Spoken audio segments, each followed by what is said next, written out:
Hello बच्चों, राधे राधे। कैसे हैं आप सब लोग? हम आशा करते हैं कि आप सभी लोग अच्छे होंगे। जैसा कि मैं आप सबको बताना चाहता हूँ कि मेरा नाम विवेक मिश्रा है और मैं आप सबका कान्हा कोचिंग सेंटर में स्वागत करता हूँ। बच्चों, आप लोगों से एक अनुरोध है, अगर आप लोगों को हमारी वीडियो पसंद आ रही है तो प्लीज हमारे चैनल को सब्सक्राइब कर दीजिए, लाइक कर दीजिए और अपने तमाम दोस्तों के साथ शेयर कर दीजिए। चलो बच्चों, देर नहीं करेंगे, हम क्लास की शुरुआत करेंगे। आज हम क्या पढ़ने वाले हैं?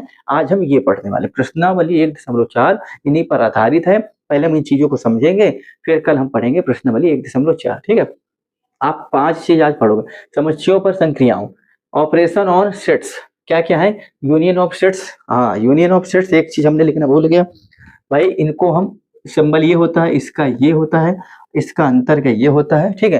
कहने का मतलब क्या है कि यूनियन ऑफ सेट्स समुच्चयों का सम्मेलन, इंटरसेक्शन ऑफ सेट्स समुच्चयों का सर्वनिष्ठ, रेफरेंस ऑफ सेट्स समुच्चयों का अंतर, वैन आरेख, वैन डायग्राम सीखेंगे, थोड़ा इंपॉर्टेंस प्रॉपर्टीज सीखेंगे। ठीक है? इन 5 चीजों का अध्ययन करेंगे। चलो तो फिर देर नहीं करेंगे, बारी बारी से पढ़ते हैं। एक उदाहरण लेंगे, एक एग्जांपल से आपको हम पांचों चीज समझा देंगे। क्या बोला हमने? पांचों चीज आपको समझा देंगे। ठीक है? चलो मिटा दें इसको, ये आप लिख लो, मिटा दें।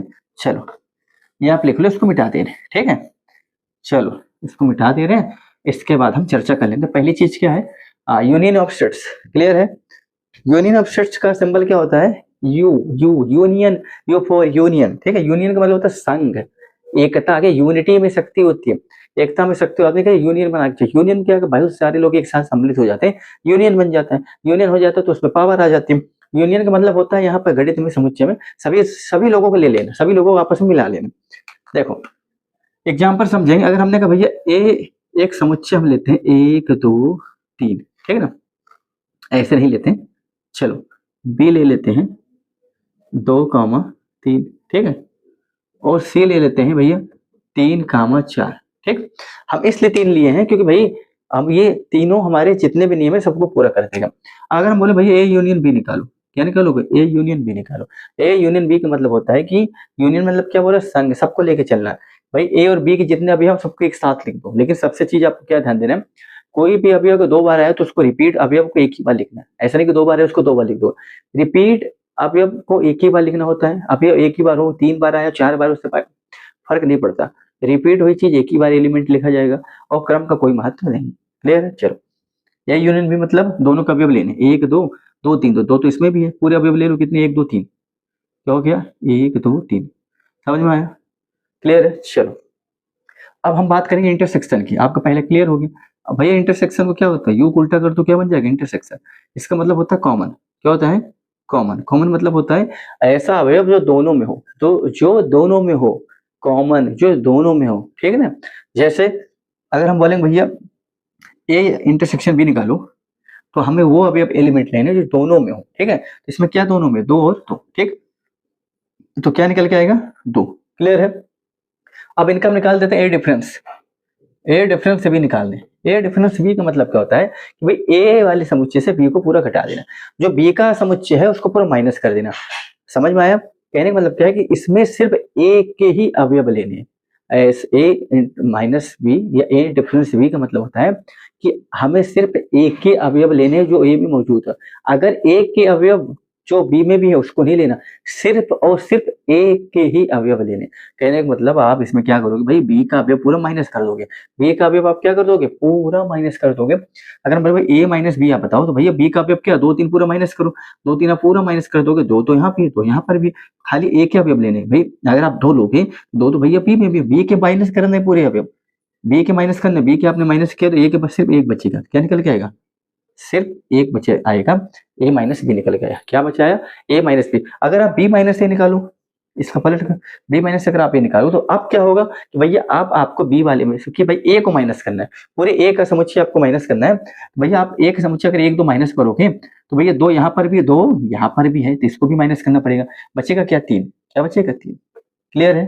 क्लियर है? चलो हम आशा करते हैं कि आपको तीनों चीज समझ में आई होगी। अब वैन आरेख समझ लो। वैन आरेख में आप मोटे मोटे चीज समझिए कि आयत का इस्तेमाल हम करते हैं यूनिवर्सल सेट के लिए।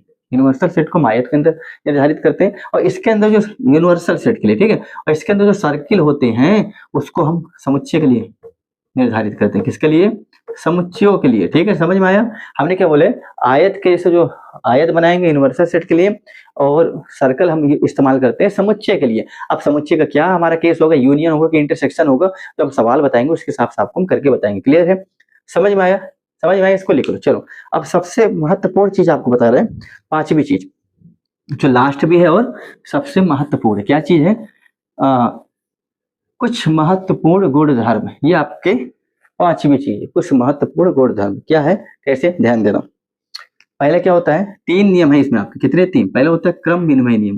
क्या होता है, क्रम विनिमय नियम, यह लिख दिएगा पहले। क्या होता है, क्रम विनिमय नियम। अब आप कहोगे सर जी क्रम विनिमय नियम क्या होता है, नाम से पता लग रहा है, क्या क्रम को बदल भी देगा। अगर आप दो समुच्चयों के यूनियन निकालते हैं और उनके अगर क्रम बदल दें तो उससे उनके जो हमारा एक प्रॉपर्टीज होता है उस प्रॉपर्टीज पे कोई प्रभाव नहीं पड़ता, कोई प्रभाव नहीं। जैसे हमने कहा भैया ए यूनियन बी निकालो आप, या फिर आप बी यूनियन ए निकालो, दोनों का मतलब बराबर, दोनों सेम ही आएंगे।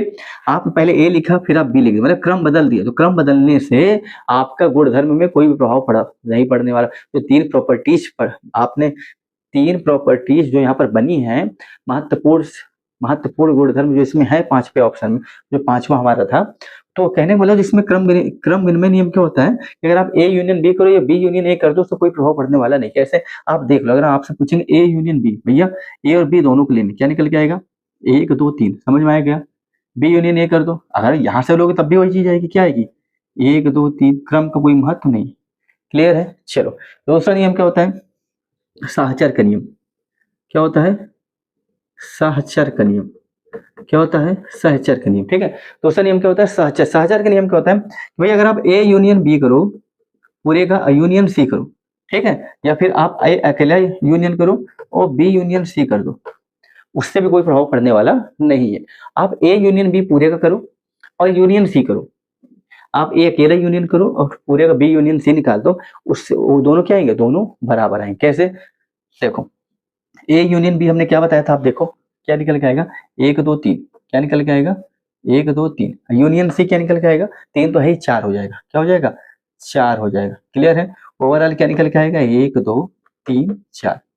सेम यहाँ भी आप देखो, पहले आप बी यूनियन सी निकालो, बी यूनियन सी निकालोगे दो तीन चार होगा, और अगर आप ए यूनियन निकाल दोगे एक ही तो लोगे। समझ में आया ना क्या होगा, एक दो तीन और चार। क्लियर है, ये भी बराबर आया, बराबर आया, ठीक है। अब लास्ट वाला जो है वो महत्वपूर्ण है, उसको भी सीखेंगे, ठीक है। पहले आप इसको लिख लो, पहले आप इसको लिख लेते हैं, इसे लिख लो, ठीक है, इसे लिख लो। अब चलते हैं लास्ट वाले में। क्लियर है, जब सवाल करेंगे और भी अच्छी तरह आपको समझ में आएगी, इसे आप लिख लो। इससे एक मिनट, हमने क्या बोले, एक ही एग्जाम्पल लेंगे और एक ही एग्जाम्पल से आपको हम सब समझा देंगे। क्या बोले हमने, एक ही एग्जाम्पल लेंगे और एक ही एग्जाम्पल से आपको हम सब समझा देंगे। एक मिनट, यहाँ क्या लिखा था हमने, एक और दो, ठीक है।